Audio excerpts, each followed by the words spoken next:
Today we are going to talk about literal equations.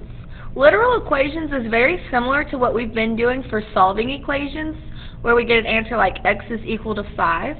The only difference is there's more than one variable in a literal equation. So your answer is going to get one variable, the specified variable, all by itself, but the other variables will still be part of its answer. So let's take a look. When solving literal equations, you're still going to use the same steps to solve. The golden rule always applies. If you're going to do it to one side, you have to do it to the other. So we are going to draw a line through our equal sign, because if I do it on one side, I'm going to visually represent it on the other side. We are going to identify the variable we want to isolate. That will be given to you in the problem. It will tell you what variable it wants you to solve for. And then we're going to undo all the math around that variable to get it by itself. Remember, you want to peel back the layers, so if there's anything that is specifically attached to that variable, you wait till the end to do it. Peel it back in layers. There were two ways that we discussed solving literal equations. Number one was the do and undo method, and then the second way is to solve it like we normally solve our equations.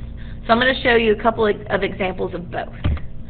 So to do and undo, when you do the side, you build it to represent the equation that was given to you. So our original equation was 3x plus y equals 7 for y. What that means is we want to get the y all by itself. So in doing it, we're solving for y, so we're starting with that gold letter. So we begin with our y. We notice on this side the only thing that's happening to this y, what are we doing to the y? Well, we are adding 3x. So it's y plus 3x is equal to 7.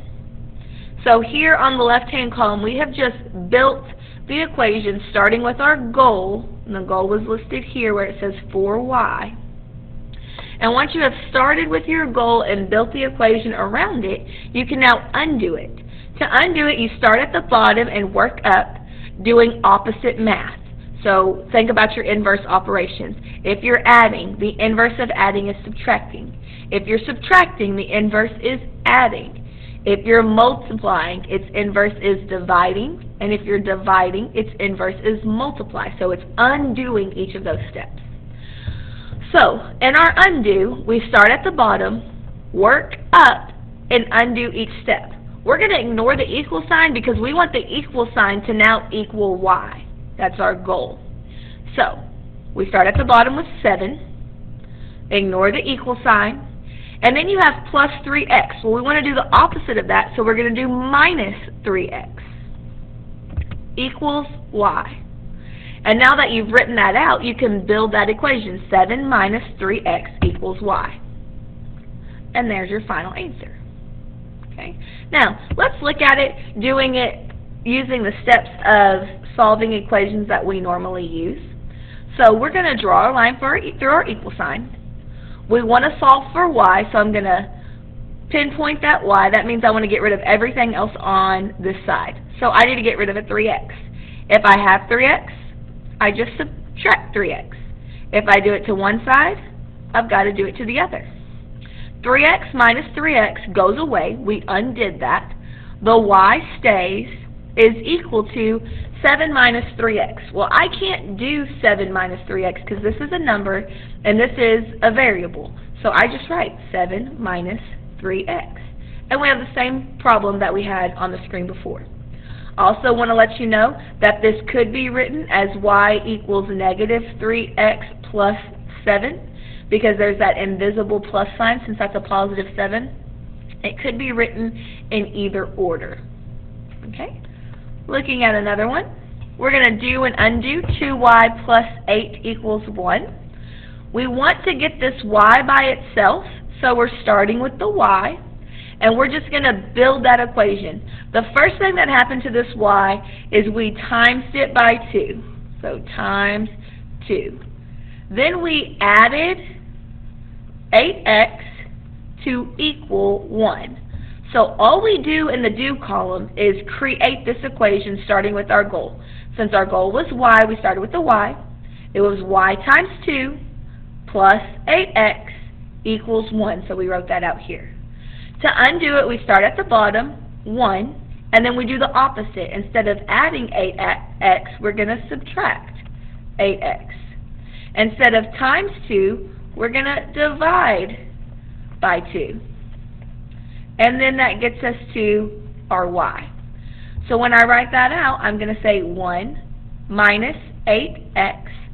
All of that divided by 2 is equal to y. And this would be my final answer. That's the do and undo version. Now I'm going to show you the way to do it by solving equations like we normally do. So the first thing I'm going to do is draw a line through my equal sign. I want to get this y all by itself. So that 2 is attached to the y. So when I peel it back in layers, I'm going to get rid of this plus 8x first. It's just hanging out over here. So if I have a plus 8x, to get rid of it, I subtract 8x. If I do it to one side, I've got to do it to the other. I have not done anything with this 2y yet, so I'm just bringing it down. 8x minus 8x goes away. We undid that. Equals 1 minus 8x. I cannot do 1 minus 8x because this doesn't have a variable with it. This one does. So I'm just going to write 1 minus 8x. 2y means 2 times y. To undo multiplication, I divide. If I do it to one side, I've got to do it to the other. So y is equal to 1 minus 8x over 2. And that's exactly what we got on the problem before. I also want you to know that it could be written in a different way. You could have y equals, this 1 over 2 becomes 1/2 minus 8x over 2. Well, 8 over 2 is 4, so minus 4x. You could also see it represented like this. This is just a simplified version of this equation right here. One of the main reasons that we use literal equations is for formulas. If you notice, this is the formula for the perimeter of a rectangle. If I knew the length and the width, I could just plug those in and solve for the perimeter. Well, some questions you may know the perimeter and you may know your length, and you have to find out what the width is. And so you can rearrange this problem. You can use literal equations to rearrange problems to solve for whatever variable you want. So I'm going to draw my line through my equal sign. I want to get this w all by itself. So I need to get rid of 2l and this 2. Well, this 2 is attached to the w, so we are going to get rid of this 2l first. If I have 2l, to get rid of 2l, I subtract 2l. If I do it to one side, I have to do it to the other. So on this side, I have p minus 2l, p minus 2l. I can't do anything with either one of those because one's a p and one's an l. 2l minus 2l went away, and it left me with 2w. 2w means 2 times w, so to undo multiplication, I divide. If I do it to one side, I've got to do it to the other. So now I'm left with p minus 2l over 2 is equal to w, and that's my final answer.